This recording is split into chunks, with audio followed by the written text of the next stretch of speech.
El camino inca.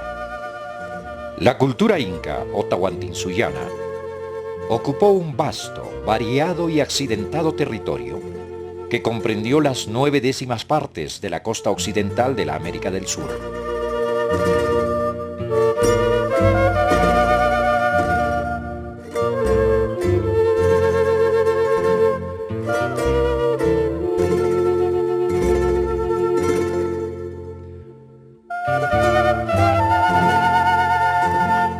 No llegaron a conocer la rueda y por consiguiente ningún tipo de vehículo, ya que ninguna sola evidencia se ha encontrado al respecto. Sus caminos, llenos de graderías y pendientes, pueden confirmar que no transitó por ellos vehículo rodante alguno.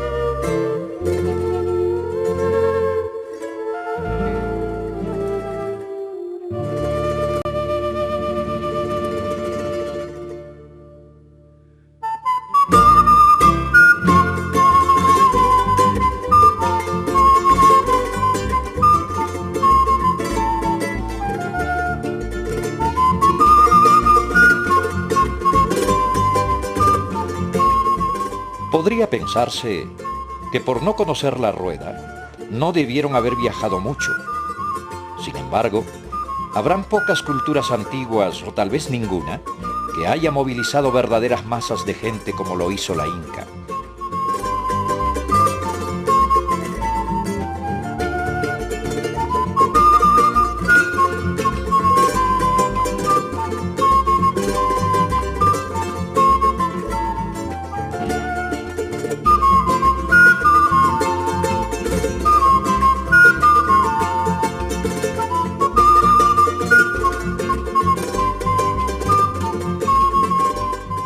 Construyó un complejo sistema de caminos que unía la capital con los pueblos aún de los más alejados. Y otros caminos secundarios comunicaban a las diferentes regiones naturales con un objetivo integrador por excelencia.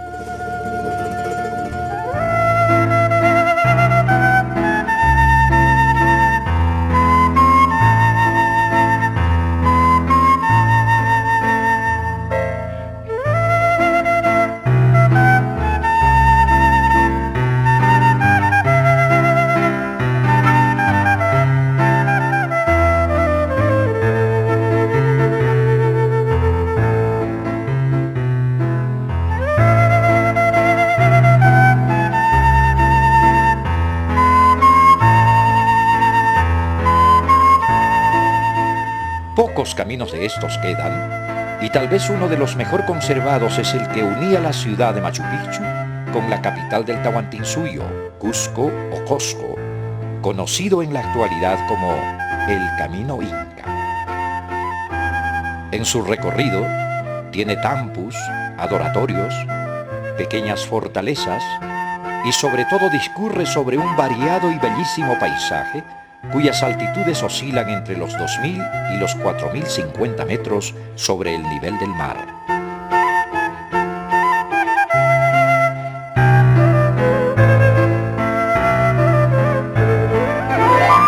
Los caminantes, especialmente los jóvenes, gustan llegar a Machu Picchu en una caminata que dura de 3 a 4 días y que es muy fatigante, pero que ayuda a sentir el camino, conocerlo mejor y disfrutarlo intensamente.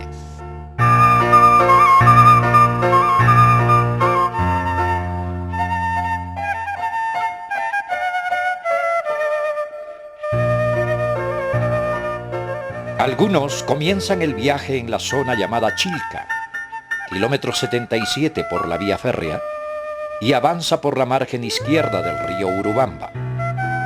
Otros prefieren hacerlo desde el kilómetro 88 de la misma vía en Corihuayrachina, que en quechua significa lugar donde se ventea el oro.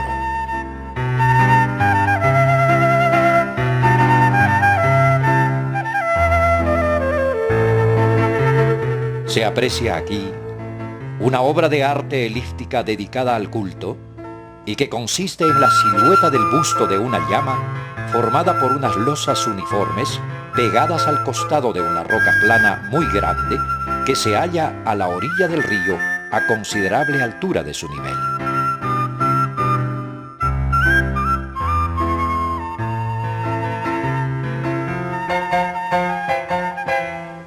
Luego hay que cruzar por un puente colgante que tiene la forma de los antiguos puentes incas, que eran hechos íntegramente de paja torsalada y fibras vegetales, con las cuales hacían sólidos tejidos y entramados tanto para la base como para los costados.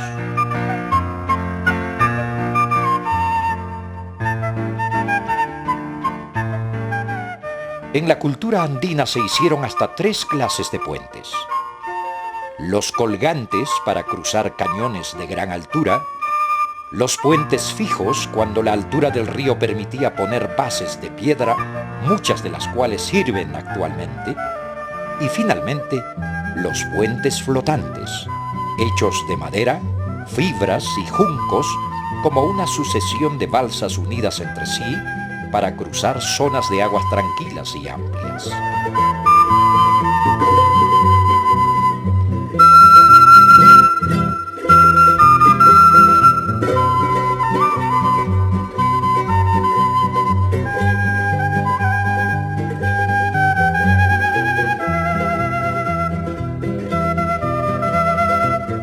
Los andenes de gente, cuyo nombre viene de picaflor, un pájaro que abunda por la zona. Los andenes forman parte de una serie de terrazas agrícolas incas que se encuentran en el trayecto del camino inca. Estas muestran la capacidad del hombre andino para ganar tierras cultivables a la naturaleza.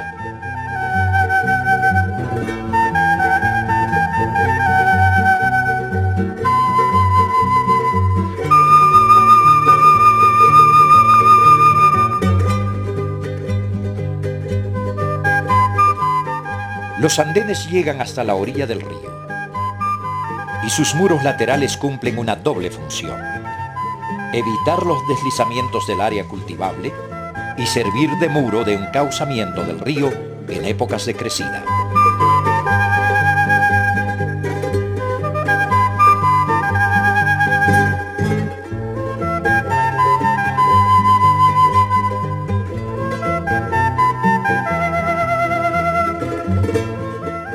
Arduos trabajos de nivelación, traslado de materiales, construcción de muros, de selección y tamizado de tierra y de construcción de canales de riego, decenas de miles de trabajadores y muchos años de trabajo han sido necesarios para construir las terrazas incas.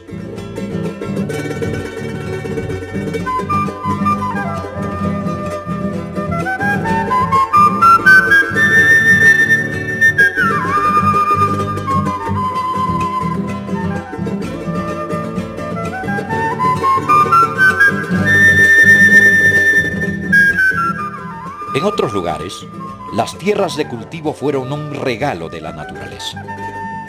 El hombre no hizo sino aprovechar las condiciones favorables del terreno y el clima para trabajar. Pero aquí, en la accidentada topografía de la cordillera andina, estos dones fueron escasos y el hombre debió corregir a la naturaleza con su esfuerzo y tomar bajo su control factores como la pendiente de los terrenos, la permeabilidad, la composición de los suelos y la disponibilidad del agua.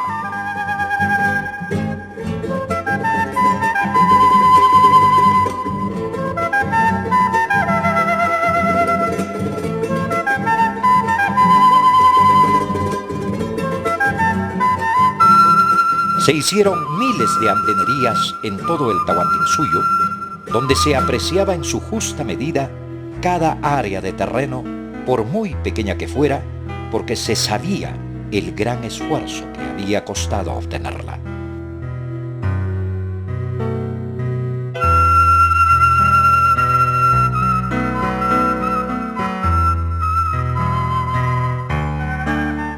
La tecnología agraria inca, unida a su eficiente organización social, política y económica, posibilitó una agricultura intensiva y eficiente por excelencia, lo que permitió vencer en forma definitiva el hambre y la miseria.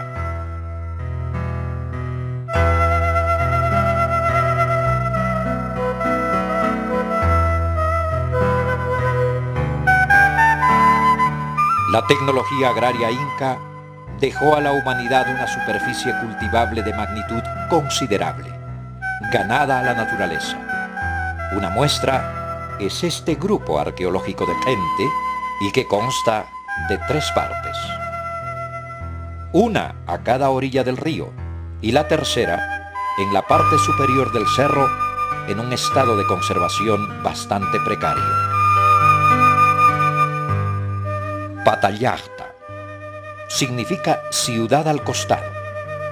Es la que vemos aquí con sus alineadas calles, manzanas de edificios, canales de agua, adoratorios, plaza y terrazas planas. Debió haber sido un espacio importante, ya que su ubicación es estratégica en la confluencia del pequeño valle de Cusichaca y el gran valle de Urubamba. Los tampus. Los tampus eran centros poblados para atender a los viajeros en misión oficial. Contaban con almacenes para alimentos llamados colcas, con lugares para dormir, con depósitos, herramientas, utensilios, armas y todo lo que fuera necesario para posibilitar la continuación del viaje. Su ubicación era muy importante, generalmente en confluencias de valles con caminos. Estaban distribuidos de tal manera que hubiera media jornada de distancia entre ellos. Expertos en administración y contabilidad, los quipu camayo eran quienes manejaban los tampus, llevando una información precisa sobre su funcionamiento, de modo que también se dispusieran de los recursos suficientes en su oportunidad para estar siempre en condiciones de atender a las masas de viajeros. Las misiones oficiales estaban planificadas con mucha anticipación para posibilitar recepciones adecuadas de las delegaciones. Eran los chasquis, hábiles y resistentes corredores, los que tenían a su cargo la conducción de las informaciones, sea de los desplazamientos de las delegaciones o de la existencia de provisiones, previo requerimiento de los tampus. Chasqui en quechua significa recibo o recepción. Estaban repartidos en todo el territorio del Tahuantinsuyo e integraban todo un sistema de comunicación implementado por el Estado Inca. La distancia que había entre los chasquis estaba calculada para que pudieran hacer una carrera de postas. El chasqui que llegaba anunciaba su presencia tocando un instrumento llamado antara, cuyo sonido alertaba al otro chasqui que tenía el deber de estar siempre atento y vigilante, presto a partir apenas se recibiera el mensaje codificado en el sistema de quipus, que para muchos es un sistema de números y contabilidad inca, y para otros es mucho más, o sea, todo un sistema de escritura. Los quipus eran un conjunto de soguillas o cordones de distintos colores y anudados que representaban magnitudes, símbolos o medidas que no han sido aún bien aclarados. El ciudadano común y corriente del Tahuantinsuyo se llamaba Purej, que en el idioma quechua significa caminante. No es solo un nombre simbólico, ya que desde su juventud debía hacer muchos viajes por cuenta del Estado, sea como soldado de los ejércitos incas, formando parte de las campañas militares de defensa o expansión, o sea como uno de los miles de trabajadores que iban a construir carreteras, andenerías, puentes, templos y palacios en lejanos territorios hasta donde llegaba el dominio e influencia inca. Otro motivo por el cual se movilizaban familias y pueblos enteros era el de las campañas de integración, realizadas con los pueblos recientemente conquistados o anexados pacíficamente. Estas campañas eran dirigidas por los mitimaes, quienes eran expertos en la educación social y tenían la capacidad de hacer desaparecer la brecha cultural existente entre el pueblo inca y los otros pueblos. En este proceso se enseñaban a los nuevos pueblos todos los conocimientos y las técnicas conocidas por los incas: el idioma, las costumbres, las tradiciones. También se asimilaban los aportes desarrollados por esos pueblos, es decir, se trataba de hacer un pueblo único, y para ello se utilizaba a los adultos, a los ancianos, a las mujeres y a los niños. Se los llevaba a territorios nuevos, o si no, se movilizaban a los pueblos nuevos, al corazón del pueblo inca, y con ello se lograba que se amoldasen y desarrollasen criterios y conceptos acordes con la sociedad inca. En otras ocasiones, las movilizaciones de mitimaes se hacían a territorios nuevos con poca o ninguna densidad poblacional, haciendo de la población inca una de las mejor distribuidas.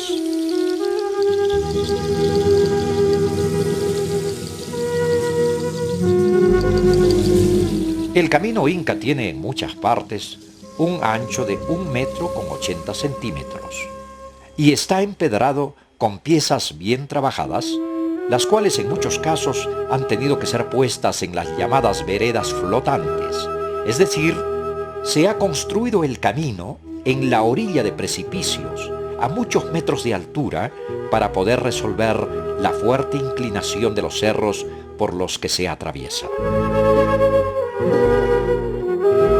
Soluciones de ingeniería como esta han hecho posible que alimentos producidos en la costa, como el pescado de mar, fueran llevados a la sierra perfectamente conservados y consumidos allí, o que el chuño, un producto producido en la sierra, fuera llevado a la costa para su consumo oportuno. Este intercambio tan acertado de alimentos se realizó también debido al notable desarrollo alcanzado por el hombre andino en la técnica de conservación de alimentos a través de la deshidratación, que recibía el nombre de charque en el caso de las carnes y chuño en el caso de la papa. Por este procedimiento se podían conservar los alimentos por temporadas muy largas, permitiendo su traslado a alejadas zonas y su almacenamiento. La técnica de la conservación de alimentos fue aprendida de la cultura Coya o Tiahuanaco.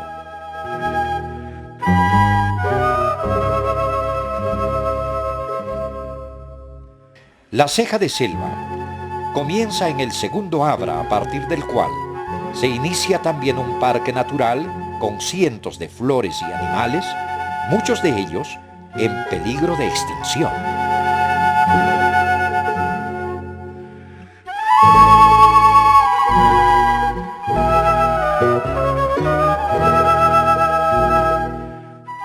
Sayajmarca, lugar que está de pie, es el nombre de este grupo arqueológico que se encuentra a 3.500 metros de altura.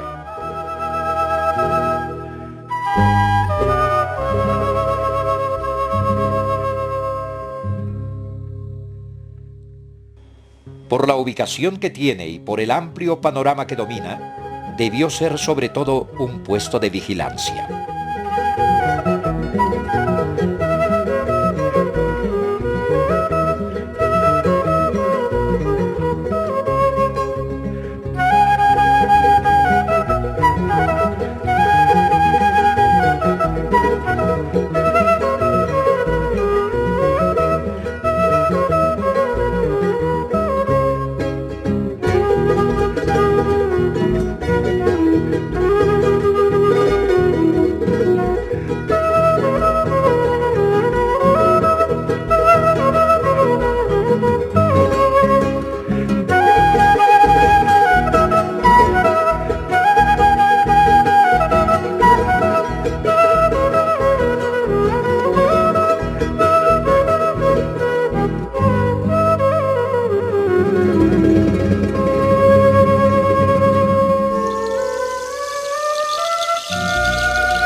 Intipunku, Puerta del Sol.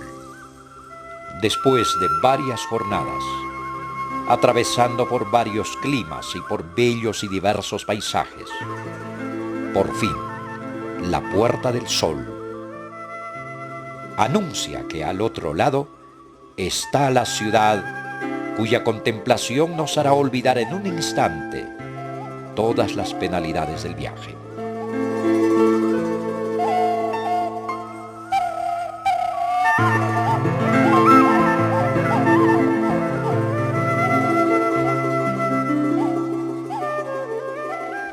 Machu Picchu. Enigmática y misteriosa ciudad inca, cuyo origen permanece aún entre los hechos no explicados de la historia prehispánica. Sobre ella se ha especulado mucho y poco aún se conoce de manera científica.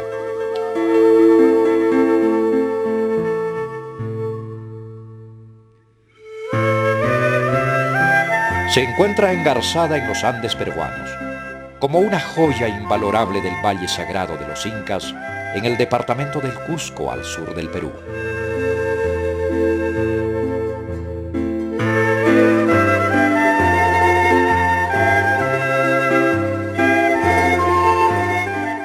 Ha permanecido cientos de años desconocida para el mundo, como aguardando el momento oportuno de dar a conocer sus secretos.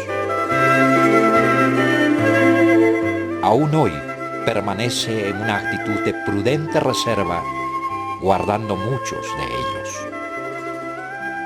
Muy poco se conoce de su origen. La tradición oral no la menciona, y los cronistas tampoco hablan de ella. Algunos recogieron referencias de ciudades perdidas en el corazón de los Andes, en el camino al Antisuyo, nombre con el que la cultura inca conocía la región de la selva habitada por tribus guerreras bravas y feroces. Los incas los llamaban antis, diestros en el uso de la flecha y el arco, la cerbatana y la emboscada. Se movían en la jungla con la habilidad propia del puma. Aunque no llegaron a tener un desarrollo cultural notable, sino más bien tribal, tenían como aliados a las fieras, a los reptiles y a las terribles enfermedades tropicales. Más de una vez ofrecieron feroz resistencia a los ejércitos incas. Los temibles antis representaron un gran peligro y formaron parte de un conjunto de pueblos a quienes los incas no lograron dominar. Los cronistas dieron referencias vagas e imprecisas de ciudades que albergaban los fabulosos tesoros que se habían logrado escapar de la codicia de los conquistadores castellanos. Estos informes, sin embargo, alentaron a los saqueadores de tesoros que en este afán contribuyeron a la destrucción del patrimonio cultural dejado por la cultura inca.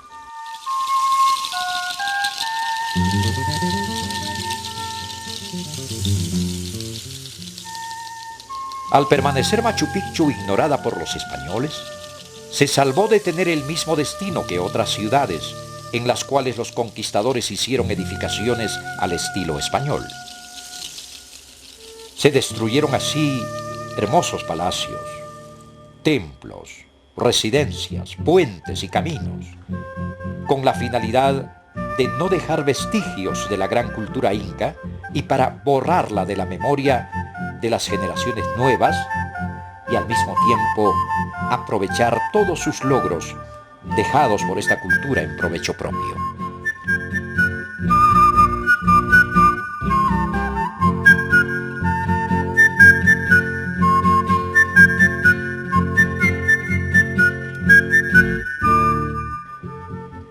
Así fue como se utilizaron las piedras de los templos, por ser las mejor labradas y pulidas para la construcción de templos cristianos o residencias españolas.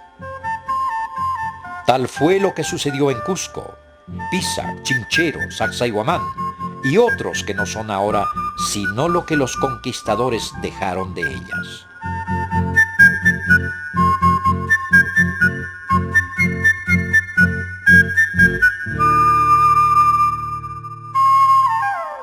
En Machu Picchu, en cambio, fueron las lluvias torrenciales las que causaron los mayores destrozos.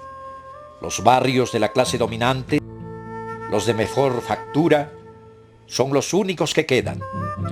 Los otros barrios, hechos de adobe, paja y madera, que pertenecieron al pueblo, han desaparecido por la erosión y la acción del tiempo. La ciudad fue sin duda mucho mayor de lo que es hoy, como lo testimonian los muchos grupos arqueológicos existentes a su alrededor y que juntos suman 32.000 hectáreas de superficie.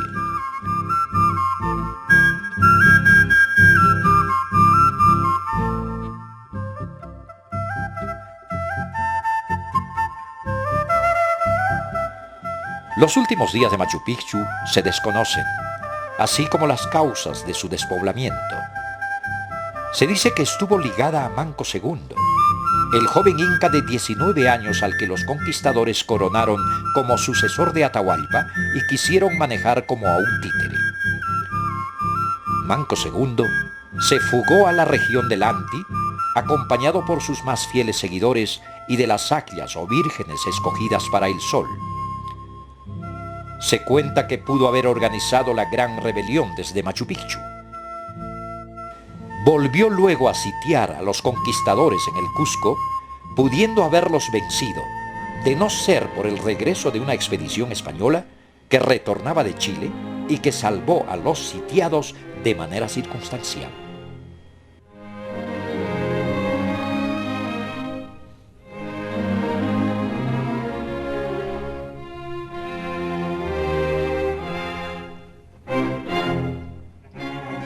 Algunos historiadores aseguran que las obras portentosas de la cultura inca se deben a su fanatismo religioso, pero los restos arqueológicos encontrados en cientos de templos para los más diversos dioses evidencian que no fueron fanáticos, sino al contrario, tolerantes por excelencia con los cultos de los pueblos que integraban el Tahuantinsuyo.